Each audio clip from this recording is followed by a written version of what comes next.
চট্টগ্রামের সাতকানিয়া উপজেলার ৭ নং মাদারশা ইউনিয়নের ৬ নং ওয়ার্ডের ইয়াজর পাড়ার মনির আহমদ মমতাজ, মোহাম্মদ এহসান ও ফাতেমা বেগমের বিরুদ্ধে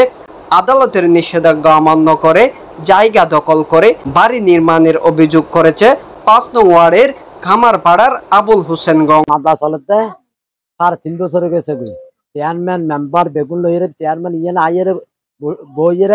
ইয়ান মিমসাদ দিতে চাইয়ে ইতারা মানে না।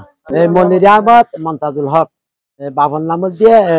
আব্দুর রহমান ইয়াইতারা জোর করিয়ে ঘর বাঁধি ফেলাতে মেস্তারিরা হাম করতে যাতে মানা করে দি আর হাম নগরিস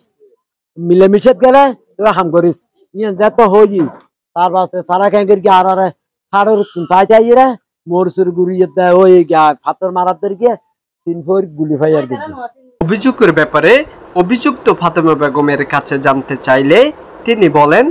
আজি ২.৫ বছরে ঘর ইয়ে কি একদিন উঠে নাকি ফর উঠি মাল সামান আর লোয়ার ইট মানে হালো যে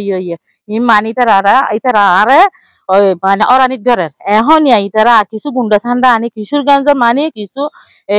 চান্দা ইয়ে এগুলো মোটা অঙ্কর এগুলো ন দেওয়ার হারণে মানে আরে আবার ইতারা নির্যাতন করে এই হারণে ইতারা আর এটা বাকি চুরি মানে বিয়া করে ফেলে গিয়ে আর জিনিসপাতি মানে অরানি করি পেলে আবারও মানে হাম বন্ধ করে আহি পেলাই আর এখন এরা আইন পারি বর্তমানে আইন পারি কিনলে ইতারা আর দেখিলি মতর ইতারা হামলা করে এখন ইতারা আর উড়ি হুড়ি সজ্জাই করতে আর সজ্জাই ঘরের গলে আর নমাতি কিন্তু ইতারা যা তা ব্যবহার করে আর ইতারা তো নাচে দেয় গুণ এই পুরুষ সকল ভিতরে তাহে মহিলা বাড়ি নেলা যায়। অভিযোগের বিষয়ে তদন্ত সাপেক্ষে আইনগত ব্যবস্থা নেওয়া হবে বলে জানান তদন্তকারী কর্মকর্তা সাতকানিয়া থানার সাব ইন্সপেক্টর হুমায়ুন কবির।